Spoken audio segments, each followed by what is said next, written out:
It stems from when I was 17 in Brazil, and I saw the absolute lack of connectivity between these migrants who'd come from very poor rural areas to the city in Rio, and it was favelas, squatter settlements, and they had so much energy and will to get out of poverty. And they had creativity, and there was no possibilities for them made available by the society, by the people or the government. And that gave me, at that very early age, it was only an impression, it wasn't a thought-out philosophy or anything, that this is the biggest resource, the people. And unless we make the connections to other groups, other levels, other sectors, that we're missing half the potential for solving the problems.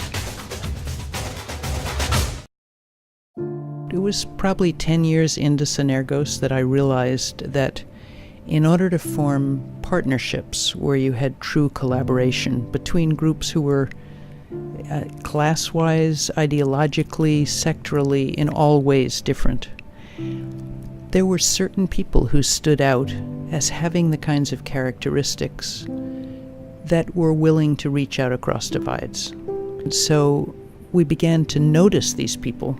A lot of them were heads of community foundations because they had their feet at the grassroots and they had a reach. And we began to see that they had certain leadership characteristics that were very different from other types of leaders. The key components of good bridging leadership is the ability to empathize and the ability to listen deeply. The reason we started to focus on what we call bridging leadership is that the world is so divided on substantive issues, on process issues, on political issues.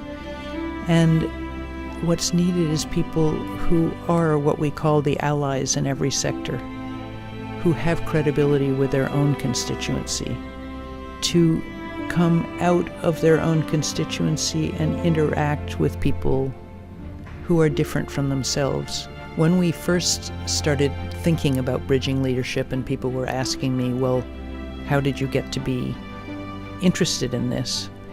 I went back to 1980 when I perceived that there was something about the way my father worked in the world, whether it was in business or diplomacy or friendship, that I thought was important, but I didn't know what it was. He was at that time writing his memoirs, and he told me about his strategies to learn and connect with people in new situations. It was to get to meet with one person, have a discussion, and then get them to suggest other people he should meet with.